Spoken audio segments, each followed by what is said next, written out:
This is JD Moonin, making another video like I promised I would.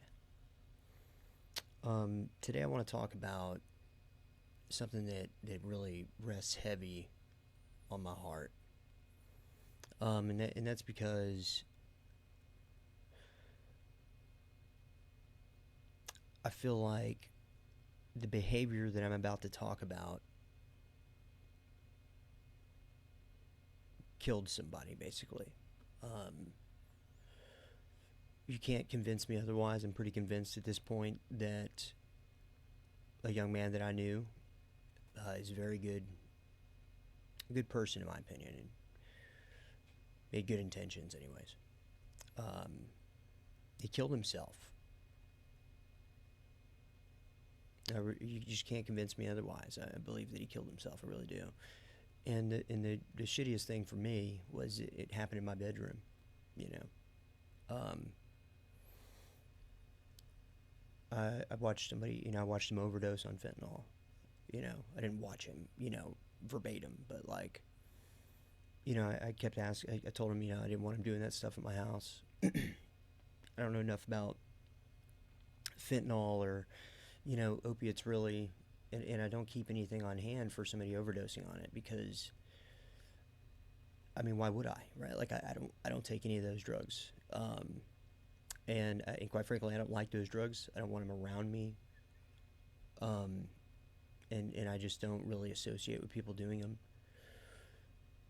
The experience that I had was very intense, and I'm gonna talk about it, and then I'm gonna talk about what behavior I had went through, what I watched him go through. It really is devastating to watch, and I feel the need to talk out, to speak out about it, because we as a society have got to get it to stop. I think it's getting worse, and I think that it's kind of becoming a plague, really. And I just I don't think that we should have any place for it in our society at all, because I think it all stems from selfishness, really. Some people call it narcissism, whatever. I mean, I feel like that term's, you know, very loosely used now, even though it's a very specific mental disorder. But before we get into that, I do want to go ahead and just remind everybody, if you like the content on this channel, go ahead and like and subscribe. More thumbs up I get, the more that helps get the video out there and things like that. Um, you know, if you guys want to support the channel as well, I'm going to put a new donation link up. You can hit that. It's going to be to probably PayPal. And also, I'll have like my affiliate stuff for one of the gaming sites that I play on. You're welcome to go to that, and anything, when you become a member of that or whatever, any money you put on, stuff like that, any money you play through and stuff like that, I make a little bit off of that. So those are ways you can support the channel. But so let's talk about what behavior that I'm kind of getting into. Um, so it's a very controlling behavior by nature, really, I guess you could say, or I don't know, maybe it's part of people who have just a lack mentality. They just always think they're never going to have something, or this is the only time they're going to have it, and so they need to get more of it or whatever.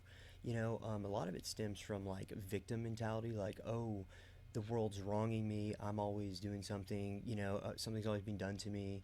Even if the person that they're accusing of this has not done anything to them, the behavior is then I feel like it's based on fabrication.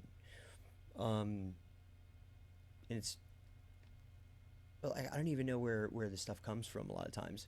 Matter of fact, I mean, um, I feel like they'll often do something that will trigger you, you know whoever they're with or whatever, to get a reaction. And then when they get that reaction, then that's when they get this excuse now to either to like break up with you, or to do whatever, to act in some just heinous way, just some egregious way, uh, with no and that's their justification, right? Like that's how they justify just essentially being a complete and utter piece of shit, because that's essentially what they do. So I'm going to talk about a little bit about my experience. My recent girlfriend, which I know in my last video I was talking about how we were still together, how we made it through this hard time. What's funny is that was like right before, I think it was like right before or right after my grandmother's memorial or funeral. Um, I don't remember if I put in the video or if I left it out, but like my girlfriend, she didn't even show up. Okay. Um, I'm gonna backtrack just a little bit. Like I felt like she had changed because she came back into my life again. After we'd split for a little while, it's like a month or two, and she comes back into my life, and there was this wedding that I was going to with my family. Um, she told me she was gonna go, and now the night before, I mean, I had to. It was like a fight. It was like this horrible just fight to get her to go. And it's like you told me you were going to go. I mean, it's like all these things. It's like after I do all these things for her, right? Like I mean everything, for like the amount of money that I have sacrificed to give her, just giving to her, right? Not asking for it in return. Um, yeah, the car work I've done, the the stuff I paid for her daughter. I mean the groceries I bought for her place that she wasn't even living with me, the rent I paid for. I mean, all of these things that I've done, right? And you can't bring them up, right? Because if you do, you're just throwing it in their face. You know, now you're just doing things to be able to use against them or whatever. It's all bullshit. And it's like, no, I'm saying this is what I do. Why is it almost impossible to get you to do something for me, right? That you don't want to do. Like, do you think I want to send you my money every time I get paid? No. Um, do you think I want to pay for your rent, which I already said I didn't want you staying there because it was going to put a financial strain on me that I wasn't that I financially couldn't handle at that time. I mean, I could, but it's going to really, really take me down to the wire. And it's going to add an extra level of stress to me when I'm already being a caretaker for my grandma, right? Who was dying from Alzheimer's and dementia. But that didn't matter, right? It was about what she wanted, and it didn't matter how I felt about it. And I mean, before this happens, though, there's like this, there's already this emotional manipulation that kind of goes on that gets you stuck in this trauma bond, which I might add is one of the hardest things in the world to break. Um, and personally, I think that it killed a young man, you know, who had all these great intentions, had all these plans with his family, and I really think that it killed him. It was a trauma bond. Like I think that like we need to pay more attention to this because it's this emotional it's these emotional manipulation tactics that create this bond on somebody where when that person leaves, I mean, it feels like you're literally dying inside, you know? Um, if I would have been weaker in my mind, like, cause I have very, very strong mental fortitude. I'm very headstrong and I'm very confident. And I've succeeded multiple times in my life. And so I know when like for me, I come to the table with a lot to offer. Especially when I met my late ex, I had a lot to offer when I came to the table. Um, But when you talk about the young man that I watched, I say watched, but the young man that died in my room, I mean, he was like a recovering heroin addict, and he he was struggling with fentanyl, you know, um, and I knew that, right? But I really tried to support him in quitting, and I often offered advice. Like he would talk to me on the side, right, you know, quite regularly about um, my ex roommate's tendencies and like the things that she would do, and I would try and help him through that because I had already broken a trauma bond at this point, and I was still with the female that had caused it. Um, and you know, I'm not really trying to say names and stuff, but anybody who knows, and you know, some of these people that you might know what I'm talking about here. You might even kind of clue you in on what actually happened with the young man who died at my house. Um, and also for those who don't know my side of the story about my relationship with my, you know, with my recent ex. But you know, he was struggling with fentanyl. He really was, and um, his mind wasn't. I mean, he was trying to gain strength, and I was trying to help him gain a mental fortitude to be able to deal with this bond that was already clearly there, um, and it wasn't like there's breaking it. I mean, it makes you want to die, right? Like you really feel like you can't go on without this person, and I don't understand how this kind of bond gets formed. Um, I mean, it's obviously formed from some kind of abuse, and it's just it's wild the way it gets built. I mean, you know, like for me, it was like I don't know if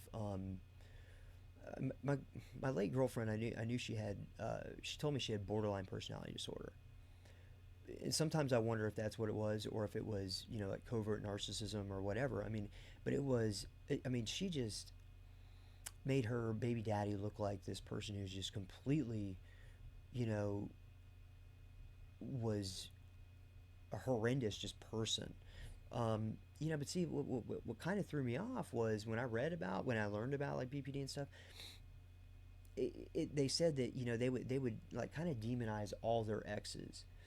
What was interesting was that my late ex, she didn't really do that about all of her exes, and so that's what threw me off. Now maybe this is just an expert. I don't know. Maybe this is just somebody who is that good, right? Because I'm very intuitive, and if you're lying to me, I catch it. I might not say something about it, and oftentimes people will mistake that as naive.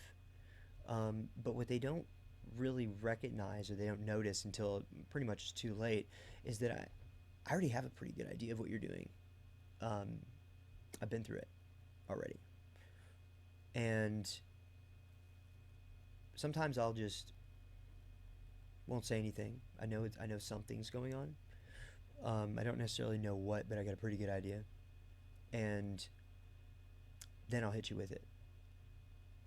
And when I hit you with it, it's going to be when you're not ready for it. It's going to catch you completely off guard because your reaction to me saying something to you about it is going to tell me everything. I don't need to catch you in the act. Not anymore. No. What I need to see is your reaction because that's going to tell me what kind of a person you are. It's going to tell me if my suspicions are correct. It's going to, I don't know how I'm going to feel afterwards though. I don't know what I'm going to do. I don't know if I'm going to forgive you or if I'm going to move on. I won't know until I do it right. I mean, I kind of have an idea of what I'm going to do now. Now, first off, like, if I even get the inkling that any of that's going on, you're booted. You're out. You're out of my life. It's not happening. I'm just not going to put up with it. I've seen these narcissistic tendencies, this selfishness on such a level that it has appalled me. It has disgusted me in more ways than one. I was actually really, really good to my last girlfriend. I was probably better to her than any person I've ever, eh, really than anybody ever in my life. I gave to her more than I've given to anybody in my life. The amount of money that I've given her is absolutely astronomical. If I was to go, look at how much I'd actually given her over the last 4 or 5 years, I mean, it would have to be probably upwards of anywhere between $20,000 and $40,000. I mean, I mean, that's how much money. You know, yeah, given she had a gambling problem, drug problem, which I didn't find out about the drugs or the gambling really until later on in our relationship. Um, I'm prescribed Desoxin, which is it's essentially it's pharmaceutical.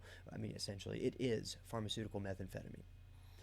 Um, I didn't even know about her prior meth use at all. I had no idea about it. Um, this didn't come up until later on in our relationship, and then of course those that got involved. Street meth and stuff. And that ended up becoming a problem because she was taking my medication, right? To the point to where I was out of my meds. Um, I mean, there was one time I sent her to the pharmacy. I asked her to pick up my medication on our way back from her mom's house. And I shit you not, when she got back, I didn't count the pills, but a couple days had went by, and I mean, sometimes I would take more than I was supposed to. It wasn't very often, but I knew I had X amount of my pills, and so I would, depending on what I was working on that day, if I was doing stuff for work, and then after work I was working on one of my projects, and I needed to be up for longer, and be able to focus and everything, then I would take like another two or whatever. But I was prescribed four a day. No, I'm sorry, five a day, and sometimes I would take seven for a day to just depend on my workload. Because I often would like to take like at least one day a week off. Okay, otherwise, I mean, you run out of your medication quickly. Because there's tolerance is a thing, and so I I was like looking at my meds one day, and I hadn't been taking more than my allowed dose in the last like 3 or 4 days, and I noticed that like quite a bit of my medication was missing, and I didn't really think to count it when I got it. Um, I thought it was kind of odd because normally I get like at the time I would normally get like two bottles at the time, because like it would have like 30 or 40 in one bottle, and then there would be a full bottle, from the manufacturer. It would typically came, and I didn't receive that time. I just received a full bottle from the manufacturer, which I thought was kind of odd. Um, I can't remember what I said. Oh no, I'm sorry. I did get the full bottle from the manufacturer, but then she gave me the other bottle, but it had like a little bit less in there. But I didn't even think to count or to look at the amount on the manufacturer's bottle, somewhere along these lines, right? I mean, this happened a couple of years ago, so it's some of my memory's a little shady on it. But anyways, I remember like not even a week into me having this prescription, over half of it was gone, and I was like, what the hell? Because I knew I didn't take that much. I mean, if I would have taken that much in the amount of time that it had been since I filled the prescription, I mean, I would have been up the entire time, right? Um, and so I was just kind of like, what happened to my meds? Well, then I contact my girlfriend, and I'm like, hey, did you take any of these? Because I'm like missing a lot. I mean, I was getting 150 pills a month, and I was missing like 60 pills or something like that. I mean, it was a lot. And I mean, she just went off on me, talking about, I didn't steal it, blah, blah, blah. And when somebody reacts like that to you asking, hey, did you take any of these? I mean, because like I know how I'm gonna react. I know how people in my family are gonna react. They're gonna go, No. Why are you even asking me that? Well, my prescription's short. Instead, I got blown up on. I mean, immediately. And this not only did I get blown up on, right, but the anger from this lasted days. I even think she broke up with me over it. I mean, at this time she was breaking up with me. Anything I had a problem with, we would just immediately have a breakup. I mean, that's part of that emotional manipulation I was talking about. I went on to read about this stuff at one point, and they said one of the common issues with BPD in relationships is that it causes what is called CPTSD. Okay, and it basically it's from being constantly broken up with. It creates this fear of that.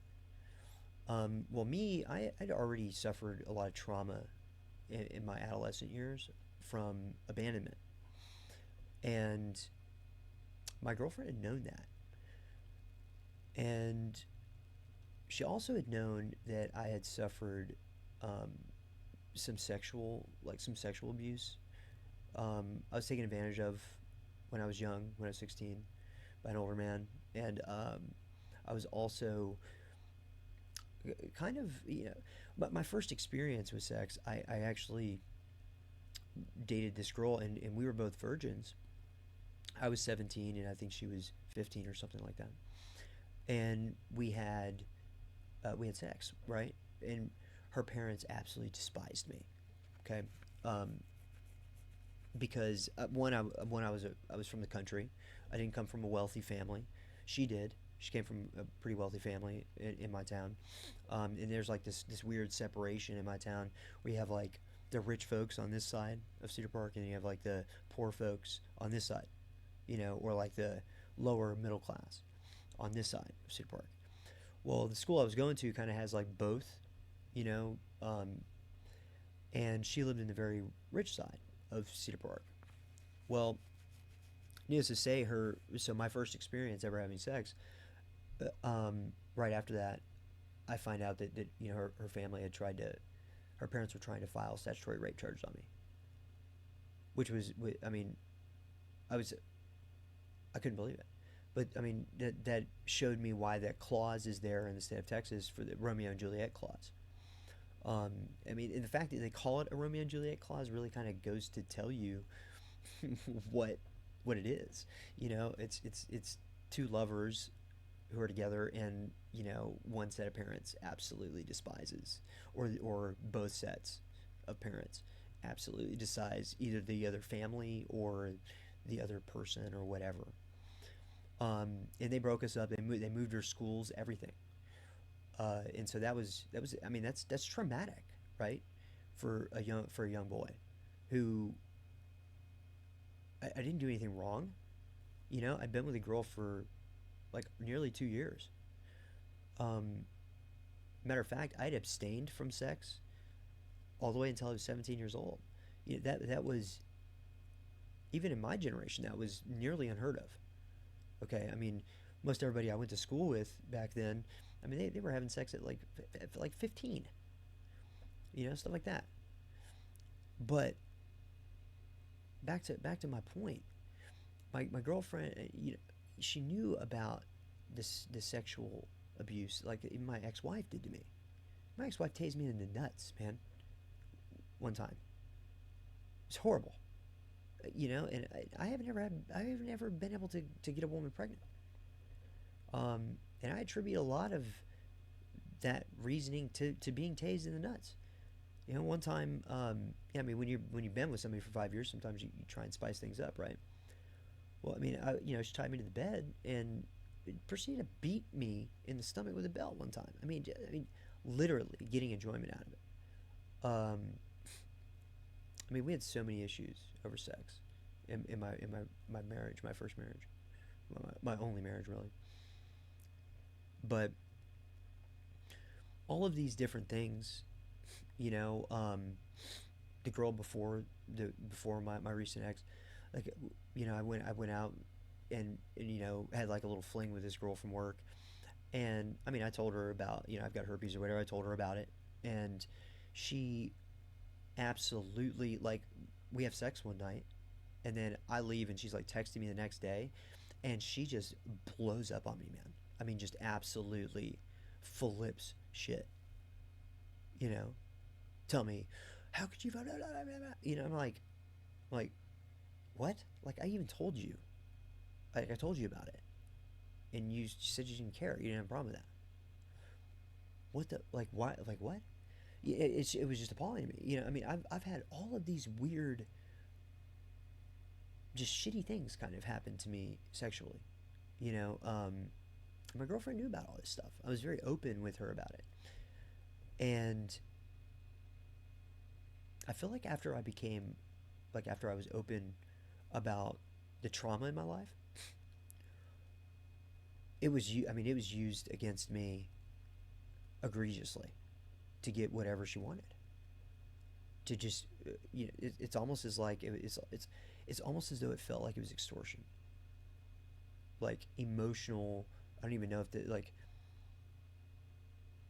just some kind of emotional extortion, just extorting me for money, for things, you know. And that it just blew my mind. I mean, now that I look back on it, it just blows my mind. And I literally watched that happen to the young man who died at my house. And I spoke out against it often.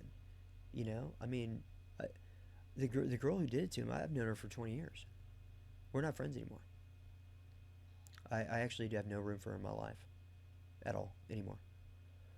Especially after what I watched her do to him. And what is the most mind-boggling was she had done it to somebody else before, and that dude died in a fatal car accident after he dropped her off at the guy's house that she was cheating on him with. That, right? That was the first incident, and she seemed so tore up about that, and then to see what had happened with the young man who died at my house. So I guess I'll tell you the story to give you an idea of these things. So I remember I'd woken up and I was out in the kitchen. I was like making myself some coffee.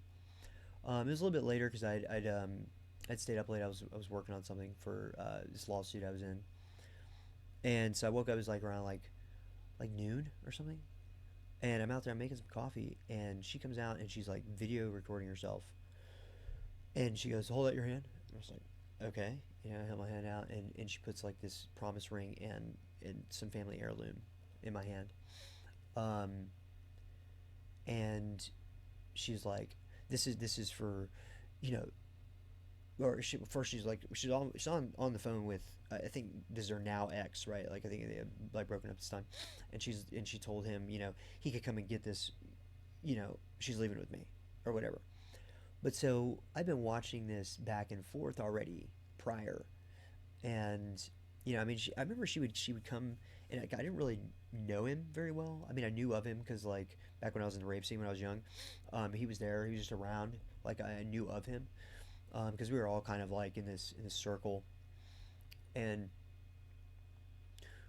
what I didn't realize was that she would come and just tell me all these horrible things this dude was doing, and me knowing this person for 20 years, I was thinking everything she was telling me was 100%. Well, then I realized that a lot of it was probably fabricated. So let me kind of backtrack a little bit. And there was a time where my recent ex and I, we had split up, okay, and we were apart for a while, and I went into a really bad psychosis at this time, and I'm not gonna get into detail on that yet, because I want to talk about this other experience first, and then I'll tell you what I went through. Well, I'll go into more detail as to what I went through, but I kind of watched, or she came and stayed with me, And her and the young man that died in my room had broken up at this time. At least that's what I was told. Okay, I didn't know, and I started kind of putting the pieces together that I think that was actually a lie. Um, but so she told me that they had broken up, and he, I guess, like they weren't talking or whatever. So she came to stay with me because I was really fucked off in the head. Okay, like real bad, real bad. Um, I mean, I was really going through a psychosis, man. I mean, everything with everything I was under, and then, my girlfriend throws me in jail, and I mean that was it. I mean, I went crazy. Um, I had a bipolar episode, and I'm pretty strong mentally. I can handle a lot of times when I'm having an episode. A lot of people don't even know that I'm having one. Um, and that's because I recognize delusional thinking, and I know when I'm thinking like I normally do and when I'm not. I recognize this because I become very suspicious of people when I'm having an episode. People I wouldn't normally become suspicious of. I've also realized too that some of that's not delusion, and so I kind of take note of everything I'm suspicious about, and then when I kind of come out of it, I use my discernment and I kind of realize what was not delusional, what was. Um, when I'm in the midst of one of these things, I typically don't do anything anymore. Okay, I let it run its course because it's no matter what you're gonna have to. Okay, I feel like if you go to the mental hospital and you just get a shot in the ass and they put you out until you get up or whatever, then you're not gonna know how to handle one of these episodes. Um, and so, I mean, you're gonna do what my good friend did, and you're gonna find yourself going delusional in out of the country, not knowing how to handle it. Find yourself in a mental institution in a different state, then being released to your parents, and then going and finding yourself in a mental institution in another state, and then your parents not want to take you back into their home, unless you're on medication, and then you have to get released to your good friend, which was me. And then you come there, until that blows up, and then you go into a mental institution again in the state that you had originally left from, and then get charges. And so that's why I've spent my life trying to understand my mind. And I'm here to tell you it's possible. You can deal with it without medication, especially because the biggest problem with bipolar medication is it doesn't actually stop the problem. Like that's the main issue. Um, you'll also notice it highly depresses you, and you have no creativity. You lose your drive. That's why a lot of people kill themselves. I think that one of the major factors in bipolar suicide is the medication. I really do. Because notably, most everybody I've ever seen that has killed himself, I think they were all medicated. Even the major players out there, like Kurt Cobain, you know, lead singer from Soundgarden, Audioslave, I mean, same guy, lead singer from Linkin Park. What I found interesting was I believe they were all medicated. Now, correct me if I'm wrong, but I believe that to be the case. But back to what I was saying, you know, when you're dealing with somebody like the young man who died in my house, who's a recovering drug addict, who already thinks low of himself as it is, okay?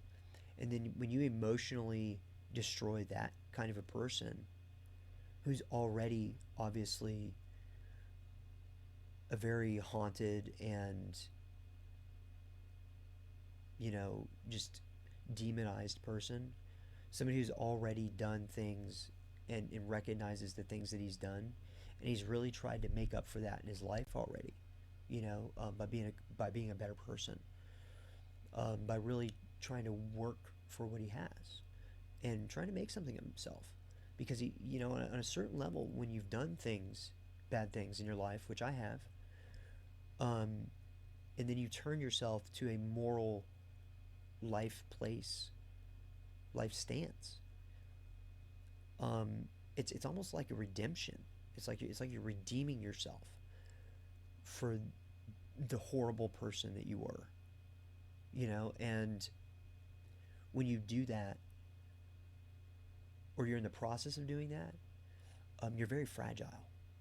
You're a very fragile person at that time when you're, especially in the process of doing it. The difference between him and I was already long on the other side of that process.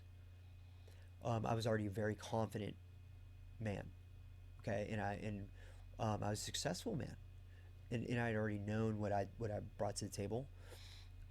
Whereas him, he didn't have confidence in himself, and I feel like really needed that outward validation, um, which it's sad when you see people like that, because needing outward validation is often the downfall, um, of any person, because you shouldn't have to look anywhere for validation, because you should be getting that validation from yourself. You don't need it from the outside. You shouldn't feel like you need to be accepted by others, because the first thing that you need to do is accept yourself. And if you can't do that, then I feel like you're going to have a lot of issues, especially when you're in recovery. But so she puts these things in my hand, right? She records this, and I get a phone call later on that night, and he's telling me he's like really freaking out, and he's like, "Dude, just calm me down, calm me." At first, like he calls me, and I didn't really answer the phone because I knew that they were fighting earlier in the day, and I didn't really know how to handle that. And so, in from what I was told, like he had threatened her life or something, which I already know emotions run high in these situations, and I really don't, honestly don't, I don't really care what one party says. Um, I'd known the guy, and from what I'd seen, I didn't see him ever hurting her, or really too many anybody really for that matter.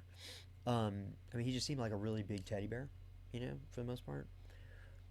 Because he's a very emotional guy, like, but very nice, very nice. And so, anyways, I'm on the phone with him. I'm like, and me knowing about these trauma bonds, I told him like, hey man, I ended up calling him like, dude, when I got on the phone with him, he was out in the field somewhere in his car, and he's telling me he's out in the field, and he's freaking out, and I had the inkling already in my mind that if this dude was by himself, that I didn't think that we would be seeing him the next morning, right? And so I tell him, I'm like, hey man, come over, just come over. I'll give you your things, and we'll just hang out, you know. And I was like, I don't think you should be alone right now. And so he comes over to the house, and he's real just tore up, crying. And I remember he like busts out this jar of, some coke, and he's like, hey man, do you want to do this? I'm like, I haven't really done it in a long time. I used to do it when I was DJing a lot, but it's almost, it's whatever. Maybe not. I don't know. And I remember he told me, he's like, well, I don't want to be judged. And I said, what do you mean you don't want to be judged? I said, like, what are you trying to say? Um, and he was telling me he wanted to get high, and I told him, I was like, look, man, I said, you don't have to put some drugs out for me to accept you being high or something like that. I was like, but I know what you want to get high on, and I would prefer that you don't do that. Just don't do that here. I said, because I'm not equipped, and I don't know what to look for if you're overdosing, okay? And I knew that if he was wanting to get high, it wasn't going to be with heroin, right? It was gonna be fentanyl, because I'd already seen videos of him high on it and stuff, and I'd already seen him one time prior high on it, which I asked him to never do again at my house. Well, he goes in the bathroom, He told me he needed to use the bathroom, and I was like, all right. And I was just kind of sitting in there, sitting in my room for a minute, and he comes back in, and I remember he opens up his bag and he shows me this bag of this little baggie of like Narcan or whatever, and I was like, did you just get high, dude? And he was like, I told you I didn't want to be judged. And I was like, dude, I told you not to do that here. I said, don't. I told you not to do that. I said, look, man, I'm here for you, but I'm like, bro, like, why, dude? Why did you do that? You know? I said, if it's about judgment, I said, I'm not going to judge you. I mean, you do what you need to do. I didn't ask you to not do that here because I judge you. I said, I asked you to not do that here because I don't know what to do and I'm not equipped to deal with an overdose. That's why I asked you not to do it here. So, I mean, it had been 30, 45 minutes at least of this back and forth wandering bullshit. I mean, just doing all kinds of whatever, just crazy stuff. I mean, just not like crazy like they're like acting out, but just like just weird stuff, right? Because he's high. I mean, it bothered me. He bothered me a lot of times because I mean he almost like dumped over water all of my tarot cards and stuff. Like anybody who knows me, I've got a ton of tarot decks, and they're all sitting on this coffee table that I have, and he kept almost dumping his water over on the coffee table. Well, so I mean, I saw him. He would get down on the ground. He had acid in his air at one point, and he'd get back up and he's walking around, and he's like always do this weird, like with his face, and just weird stuff. I never understand people getting high on that stuff because, like, it makes you sick from what I hear. So it's like, why would you want to get used to getting sick to get high on that? I mean, that right there in and of itself should probably deter you from doing a drug. If you do it, and it makes you sick. You should probably just not want to do it anymore. But I mean, he had been aimlessly kind of wandering around for a long time. And so finally he like lays down on the floor and he's snoring. And I was like, okay, good. He finally, yeah, like I needed to go to the bathroom for a little while, and I was like kind of just holding it because I didn't want to get up and while he was, well, I didn't think he was safe essentially. And I get up, I go to the bathroom. I remember I was only in there for like 6 minutes. Um, and I know this because I was playing my bubble pop game, which are each round's 3 minutes piece. Um, so I played 2 games. Got up, I took my dog out, and I go over to the kitchen. And I get me, I have I have this, secret. What do you call it? What do they call it? Secret pleasure or whatever. Anyways, guilty pleasure. Right? I have a guilty pleasure with these ice cream sandwiches called Fat Boys. Okay, they're absolutely delicious. This is not an ad for that, okay? But I'm just saying, like, love them. Stop by and I get one. Well, I take 2 bites out of it. I get back to my room, and I notice that there wasn't any snoring anymore. And I mean, I was like, oh shit, oh shit, And I remember he showed me the Narcan. So I mean, I saw his hand kind of curling up. He was like laying on his stomach. Saw his hand kind of curling up, and I was like, "Oh shit, here it is." And I remember, I mean, immediately my adrenaline just goes off, and I mean, I get up, and I remember I just go straight to his backpack, and I'm like going through that whole front pocket, and I'm just like pulling shit out, throwing it. I mean, just like literally throwing it behind me. I just didn't even care, and I'm just looking for this thing of Narcan. It wasn't there. I tried to feel on his pants. There's nothing in his pockets. Um, I checked. He had a fanny pack. I checked in there. Nothing. I didn't even remember if I don't even remember seeing like the fentanyl that he got high on. I didn't even see that anywhere. I mean, I was in the middle of digging and looking at this thing, and it hadn't been 30 seconds, and I realized it was just that moment. I realized this was meant to happen. This was meant to happen. I immediately picked up my phone. I called 911, and I mean, they weren't even 3 minutes. I mean, at the time I was living like right next to the police station, and I mean, the, the the fire department is a stone's throw from my house. I mean, they were there so fast, and I mean, I remember the woman's on the phone with me, trying to get me to do, uh, CPR, and I mean, you're talking about a guy. He probably weighs 300 pounds, and I couldn't. The way that he was laying on the floor in my room, it was just I didn't have enough room to get leverage to roll him over, and so I'm trying to roll him over. The next thing I know, I mean, they're already at my house knocking on the door. I went over there. I'm like, doors open. I'd already opened it. I already put my dog up. I told him, I said, doors open. Just come on in. And I mean, I'm on one side. I'm still trying to get him over. And next thing I know, I mean, the fire department comes in. And, I mean, they just flip him over so fast. And I mean, his face is blue. And I mean to tell you, it's just that was a shocking experience. I've seen people overdose before on drugs, but never that close and personal. I mean, I'd seen it at a rave before, but I mean that was scary, really, really scary. And what I still couldn't understand where the Narcan went. I mean, he showed it to me. I saw it. I said something to him about doing that drug because he showed it to me, you know, and it was gone. It was not there. And that floored me. I mean, I didn't know what to do. I mean, anyways, I was just in shock.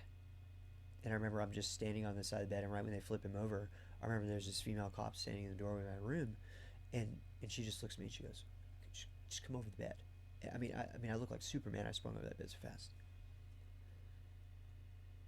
And I remember I just sat out there, and I couldn't even think, really. I mean, there was thinking going on, but I couldn't catch any of it. I didn't know what to. I didn't know what I was gonna do. If they take my phone, I couldn't call anybody. You know, I was in shock, and I kept thinking to myself like, how am I gonna tell his girlfriend? How am I gonna tell his girlfriend? And what happens after this is it's mind blowing. Okay, and this is why we're not friends anymore. I have absolutely nothing to say to her. But the cops were there because now in the state of Texas, it's a murder charge to be the person who gave or sold the fentanyl to somebody who overdosed. They'll charge you with murder, which I agree with. Actually, fentanyl is, it's a plague. But so I'm sitting there, and I remember two detectives come, and I just give them permission to search my room. You know, I told them where I hid it because I put his drugs up. I didn't know if, I was assuming they were going to save him, and so I kind of like tried to hide his drugs for him so that way he didn't get any drug charges. You know, it, I think that's anybody's first instinct. You don't want him to get in trouble. The man's already overdosing, right? And I told him where it was, where all of it was. It was one jar of stuff. I just kind of like all I did was literally just put it in my closet. So it's not like I pulled out the vent and was hiding all that.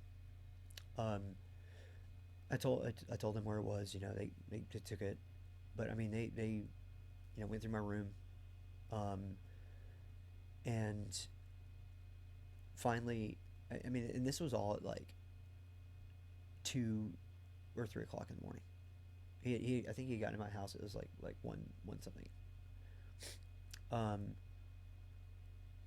And so finally at like 11, I was able to call my mom.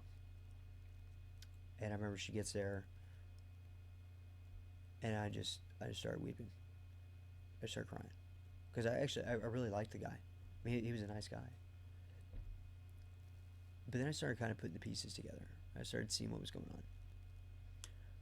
And so, I mean, I guess you could say I'm killing two birds with one stone with this video, speaking out against the fentanyl, you know, epidemic, but also this emotional manipulation epidemic that basically I watched the same tactic by two different women, and it's essentially the same tactic. And what was very interesting was how much alike these two were, and they hated each other. Hadn't even met, and me and my girlfriend had been together for almost 5 years, and they had never even met, not once. And that's what's wild, right? But they shit talked each other horrendously, but they did the same things. Like what I remember, I called my friend out in the garage one night. Just called my girlfriend a piece of shit and all this and that, and you know, and at the time our boyfriend was still alive. And I literally looked at her dead in her face because they were in a fight. They were in a fight that night. I looked at her dead in her face and I said, "You're the problem right now." I said, "Do you realize that?" I said, "And don't talk shit about my girlfriend." I said, "Especially when you're doing the same things that she's doing. So don't talk shit about my girlfriend to me, appalled at, you know, that I could be even saying anything against you for doing what you do when you're doing the same thing that you're talking shit about. That's so hypocritical it's not even funny." Right? That is the definition of hypocrisy. And so, needless to say, you know, I mean, when he told me one of the stories that she did, right? She had taken, and I knew about this because she took his fentanyl from him, okay? But come to find out later on, she had taken a bunch of drugs from him, saying that he was a drug addict and this and everything. Now, might I tell you that this person believes that she's not a drug addict, okay, and she doesn't have this major drug problem. There wasn't a day that went by that she wasn't high on something, and she'll admit that that's a drug problem, okay. And then she would actually try and say that she was like, "I am. I don't have a drug problem. Matter of fact, the drug that I use every day, I hate having to use it every day because the side effects suck. I don't like to be high on the drug because the side effects, not be, you know, being like literally starving to points where your stomach's growling, you are extremely hungry, looking at a full plate of food and knowing that the moment you put a bite of that in your mouth, it's going to disgust you. You're going to want to literally spit it out. And you have to force yourself to eat. I love food. I love food. Methamphetamine makes you absolutely be disgusted by food. It's very weird. At least that's what it does to me. It's like I'm disgusted by it. It's like I have to be on a puree diet almost. Anyways, and so I actually don't drink anymore. I used to be. I would consider myself. I used to be an alcoholic. I quit smoking cigarettes. I haven't smoked cigarettes in almost 5 years. I mean, I'll have a cigarette here and there, but nothing like, I mean, I used to be a pack a day smoker or more, depending on if I was drinking or not. But I mean, I was a 12 pack a day drinker, and at one point it got so bad I was drinking a 12 pack a day and about a half a handle of Jack Daniels a day. How my liver's still intact, I don't know, but it is. So, I mean, I finally one day I just quit drinking. It's like my body just didn't want it anymore. I put it down, and that was nearly 2 years ago. probably going on 3 now. I think I could probably count on one hand how many alcoholic beverages I've had. Just not even in just this last year, but in 2022. I mean, that's how much I drink now. I can probably count it on one hand. But so, I mean, the behavior that this emotional manipulation, this breakup tactic, I mean, it's very real. And I didn't realize, I think, how common it is. I think it's a lot more common than um, what's being expressed. And I think a lot of that is because, as a male, especially if you're a white male, okay, I'm going to be dead on, okay? White men, we don't, if we speak out against this stuff, most of us feel that we can't because nobody's going to listen. Okay, I mean, if you're a black male, you have a little bit more of a lead on us, right? But that's typically only with just racial injustice, right? That's the only thing that they have a platform for. I think most men don't have a platform really at all, because I think that there's this weird thing with how, I guess, the YouTube movement. I think that's the name of the YouTube movement, or Me Too movement, whatever the hell it's called. I mean, that kind of like created this atmosphere now where men are afraid to speak out, because all it takes is one person to go, "Oh, he raped me," and now, I mean, the burden of proof doesn't matter anymore. I mean, especially in the county that I lived in, Williams County in Texas, uh, they she said that I harassed her, and the thing that got me sent to jail was a message that I left on her phone, because she was had a horrible drug problem at the time. I mean, let me present it to you this way: right before this breakup, and I went to jail. Right before this breakup, she had gotten a one of those little blue fake Percocets that were going around. What happened to be fentanyl, and I had to keep her on the phone. She lived in the middle of nowhere after moving out of my house, okay, which I told her not to. But she went to the middle of nowhere, and she was overdosing. And I was keeping her on the phone. I mean, she couldn't even hardly talk to me. I heard her head hit the toilet multiple times. And I told her, she managed to, before she got too high, she managed to get downstairs and open the garage door for me. But by the time I'd gotten there, because I'm 30 minutes away, by the time I'd gotten there, she was on the floor, and there was vomit everywhere. Everywhere. And so I had to, I mean, dude, I was slapping, I had to slap her in the face multiple, I even poured water on her to wake her up. And she got up, finally. But I had to put clothes on her. She couldn't even put clothes on herself. And I literally threw her over my shoulder and carried her downstairs. And with a trash can and a bag of clothes and all that. And I took her back to my house, where I watched her for the rest of the night. And she finally went to sleep. And the next day, it's like she remembered she hated me, or I don't know if it was that she remembered she hated me or something. What I really think it is I think that somehow in their mind, people with these cluster B problems, these cluster B disorders, they get it in their mind that you're the person who did this to them, not realizing that they did it to themselves, and you actually just saved them. And she started fighting with me, and I didn't even know why. And she left, completely cussed me out and all this stuff, and broke up with me.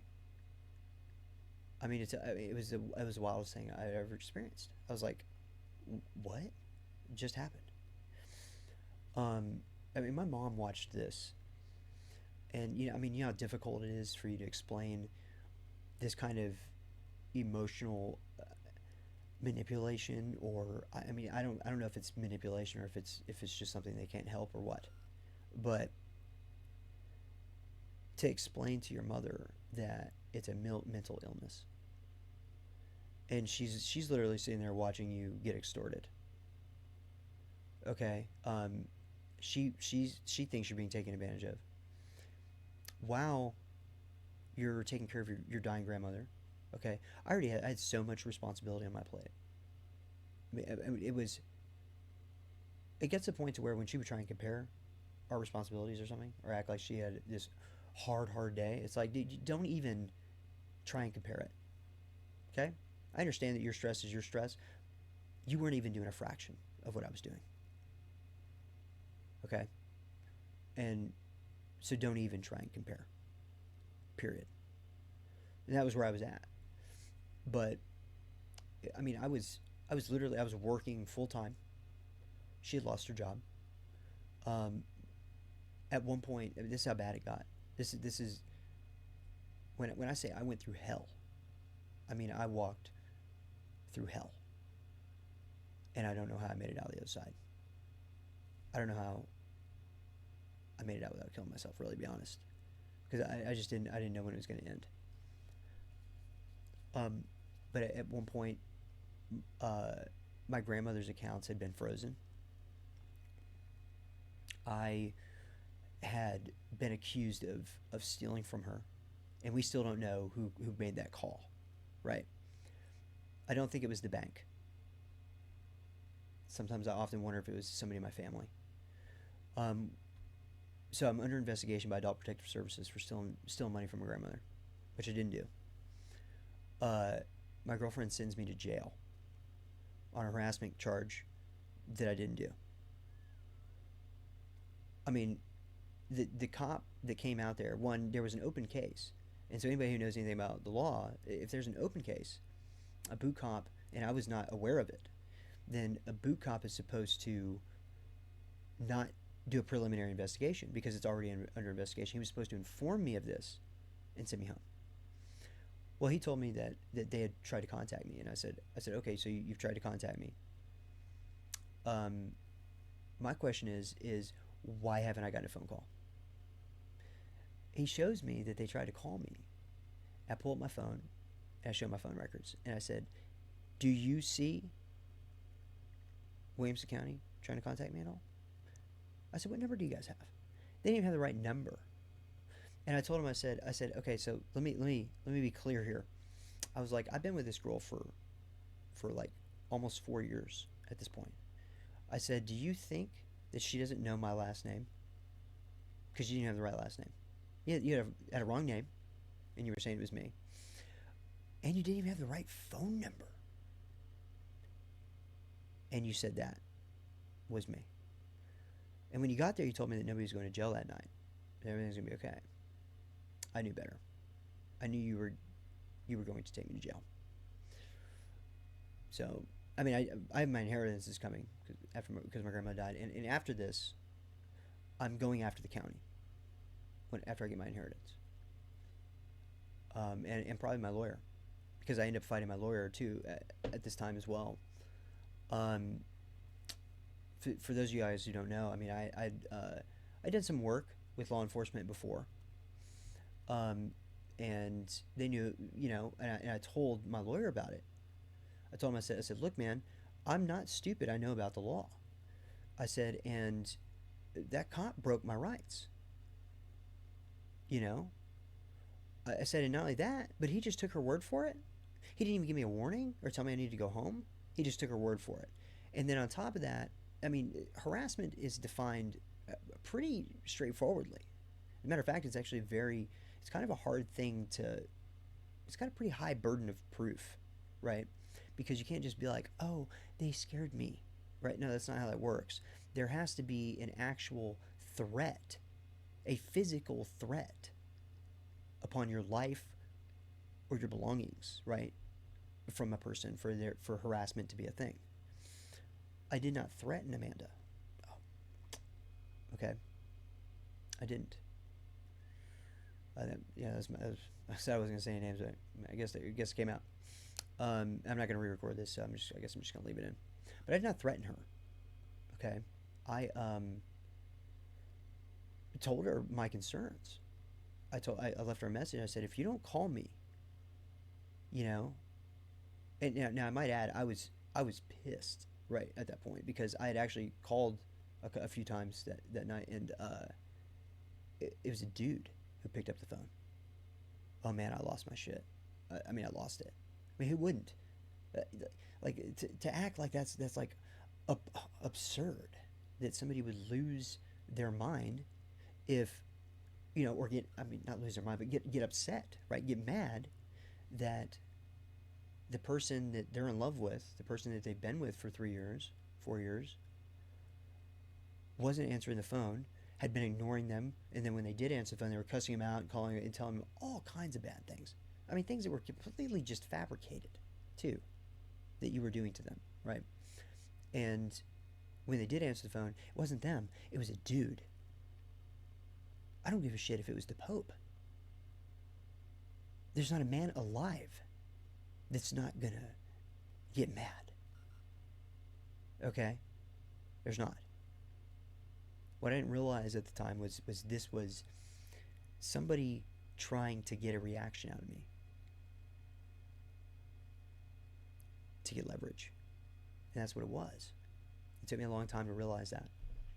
I mean, I probably already did realize it. I was just in denial. And that's what I was talking about, this trauma bond. This trauma bond's so scary because it puts you in denial.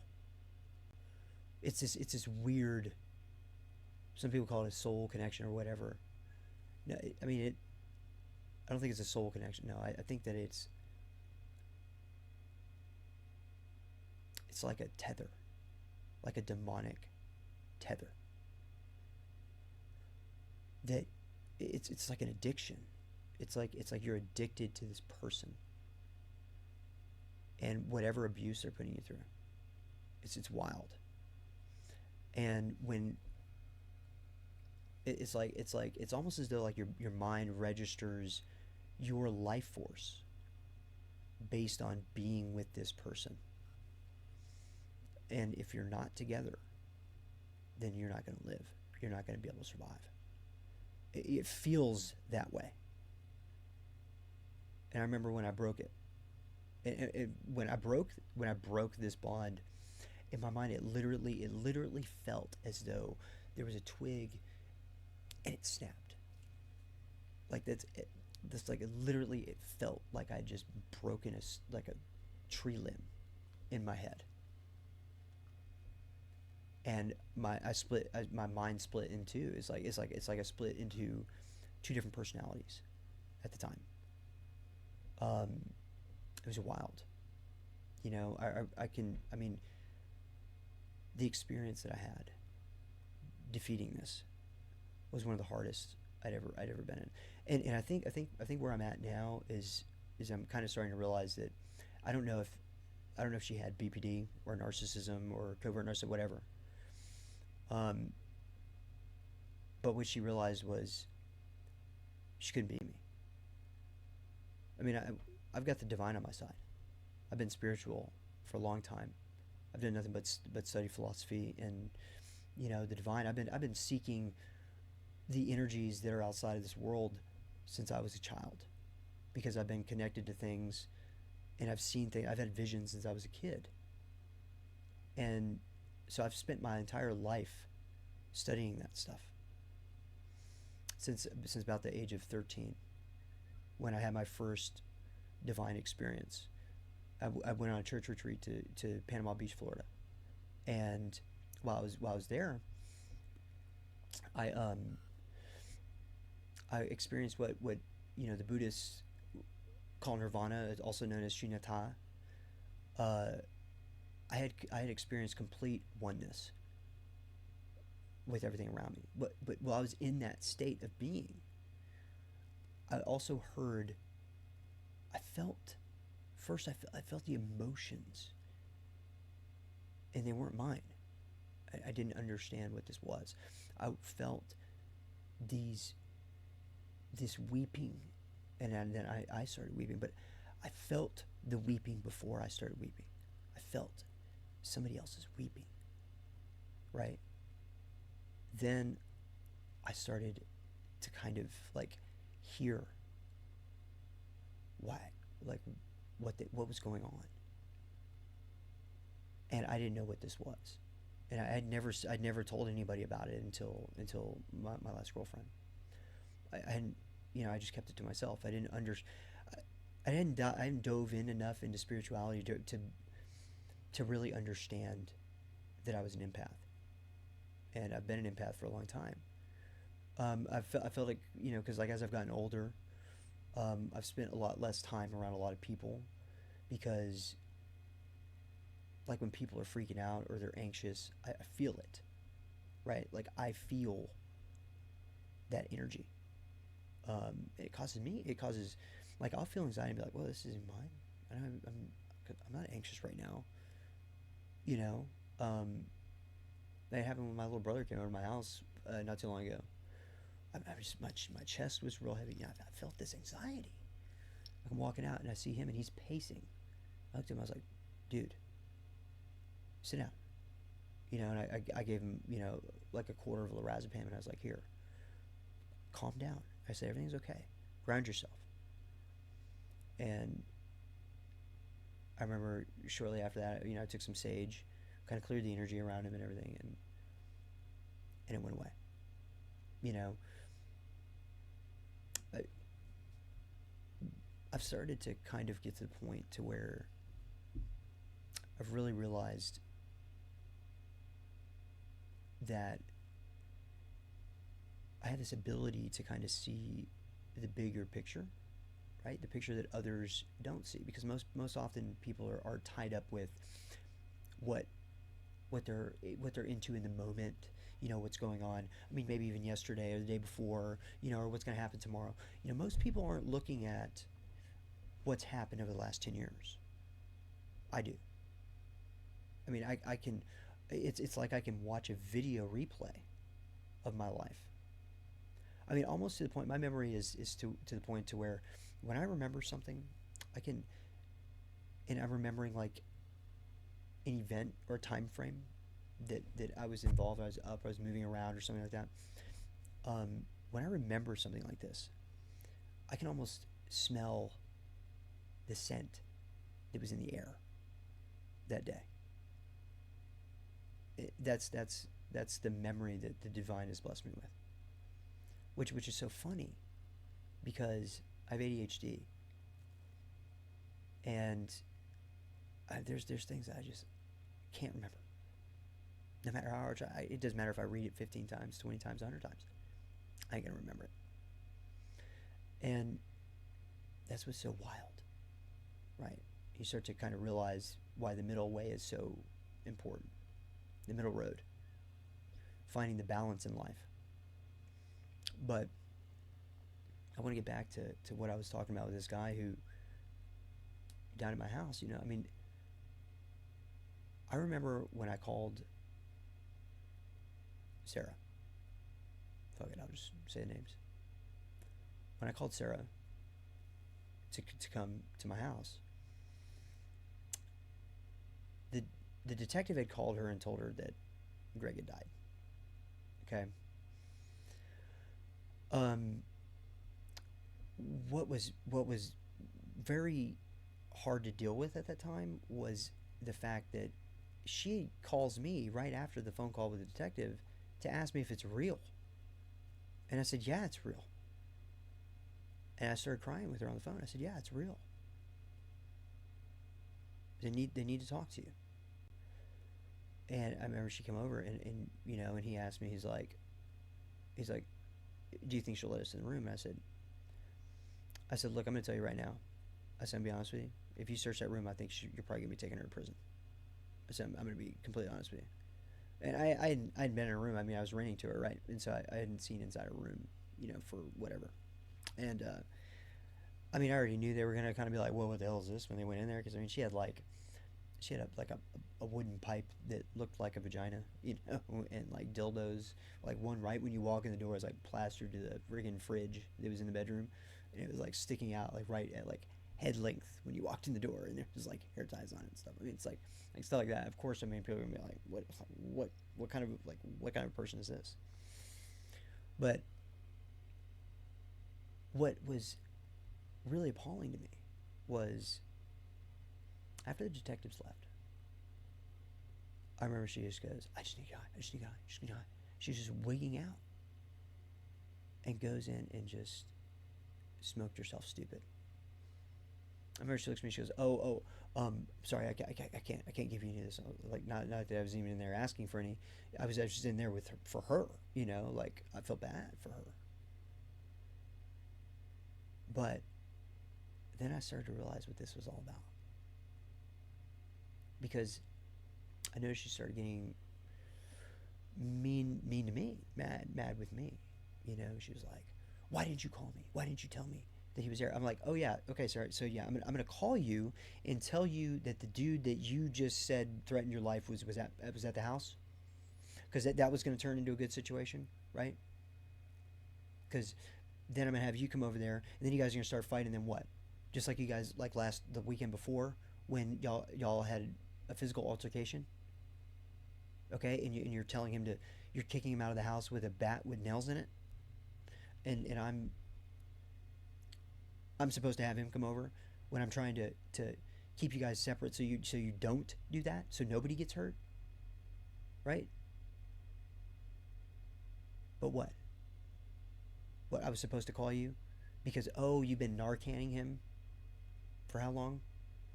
How many times have you given him Narcan now at this point?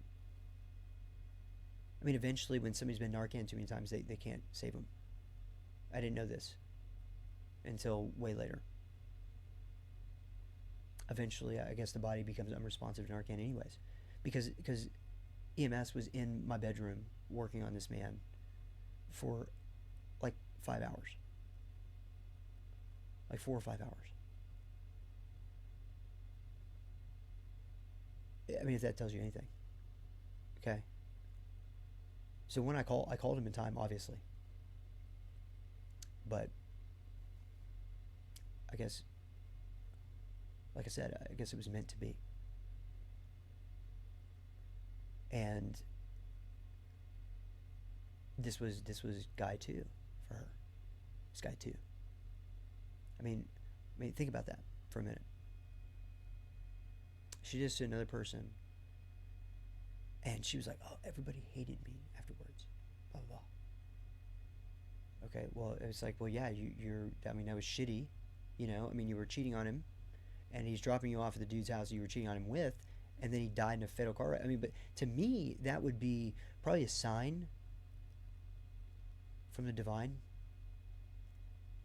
about the things that you're doing to somebody in love, right? That you probably shouldn't be.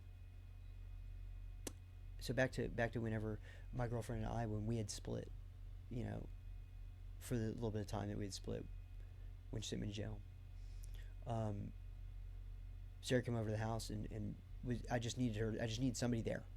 Okay, my mom had went to New York with my grandmother, and I told her I just needed somebody there because, you know, I knew I was having some kind of episode, and I just didn't want it to get really, really bad. I remember she kept trying to like do sexual, you know, like she kept asking me like things about sex or whatever. And I mean, there came to one point she's like, look, if you need any help, you know, just let me know. And I looked at her, I was like, why would you even ask me that? And she goes, well, why else am I here? And I was like, I don't know what kind of dudes that you're normally with, but like, I thought we were friends, right? Like aren't you supposed to be one of my best friends?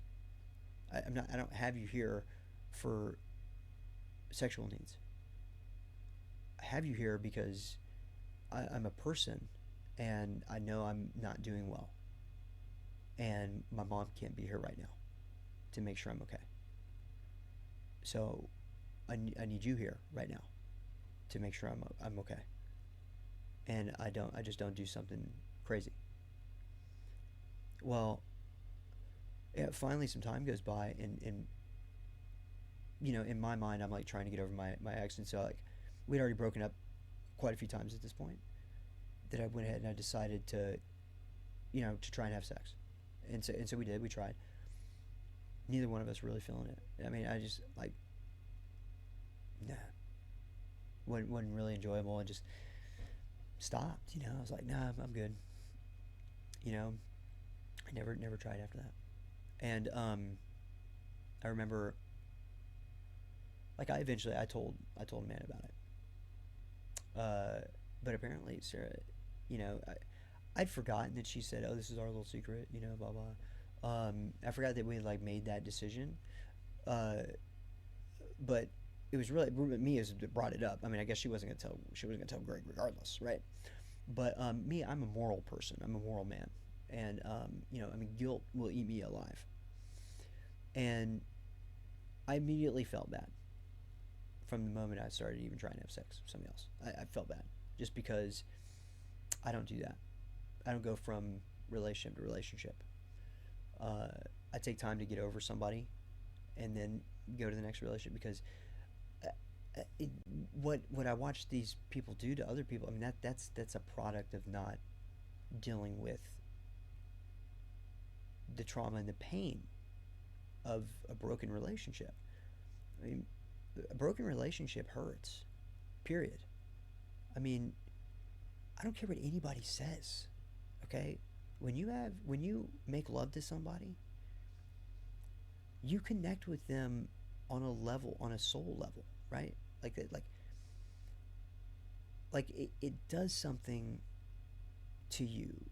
You do give a piece of you to that person, and you never get it back. I mean, you will, especially like I mean, one night stands one thing. I mean, that's just here done, boom, wham, bam, boom, bang, doom, whatever. But a relationship is different because you're not just having sex. At least not for me. No, you're making love to somebody. That's different. That is a connection thing. That is on a spiritual level. And you can believe in the spirit or not. Just because you don't believe in it doesn't mean it doesn't exist. And that's why you have guilt when you do these damaging things to people, right? That's your spirit. Because if you want to see what I call the AI, right, the body, the AI, the machine, the organic biological machine that it has that our subconscious comes from, right? Our subconscious. Personally, I believe the subconscious, that is the machine, that is AI, that's the body. I believe it's like an autonomic vehicle, essentially. You know, I mean, when you look at our DNA, it's in code, right? So I do believe that the body is AI. I don't think that I think it's a biological AI. And me thinking this, right? Because we have two separate consciousnesses, right? Like we don't have to think about growing our hair, right? It just does it of itself. We don't have to think about breathing. It does it of itself, right? Um, but we have this observing consciousness as well, which I don't know if you want to call it a consciousness because I don't know if that thing is necessarily, or that split is consciousness itself, because I don't know if that's necessarily, I guess it would be. I guess that's the thing that thinks that knows it's aware, right? Because I don't know if the body knows it's aware, right? I think that's the observing consciousness that is the thing that thinks about awareness, that is aware of its surroundings, the waking consciousness, the non-AI part of us, right? And I say AI because it's like, I mean, when you look at the body, it's automated. All you got to do is just put food in it and water, right? And it does the rest. So, I mean, that alone, in and of itself, should make you think about the fact that there's like two of you inside of one. Maybe that's what Christianity was trying to get into when they said that the difference between the flesh and the spirit, right? The needs of the flesh versus the needs of the spirit. But you know, back to what I was talking about with when I had we had sex and it just wasn't having it. Well, then later on, Sarah tries to triangulate Greg and and I noticed this. So what I told Greg was, I looked at him. I said, "Hey man," I said, "Can I talk to you for a minute?" He was like, "Yeah." I said, "Hey, I just want to let you know because my own consciousness, my own conscience. I just want you to know that, I don't know if Sarah told you or not, but the week that my girlfriend and I had broken up, or well, there was a week that she came to stay with me after my girlfriend and I had broken up, and I was trying to move on. I thought I was going to move on. I thought I was going to be able to, and we had sex one time during that week. And I remember he got all kinds of, whatever. And I told him, I said, "Hey, man, look, I'm not trying to cause problems between you and her or anything like that." I said, "I'm just telling you from my own mind so that way you're aware, okay? And there's no question about me and my intentions, okay? Because I like everybody to know my intentions when they meet me. I'm straightforward. I'm a stand-up kind of person. I want to know your intentions, and I want you to know mine." And I put two and two together later on because it caused a lot of problems between him and her. I don't think they were broken up at that time. And I didn't realize this until I told him. And I mean, he had been thinking that she was cheating on him all the time.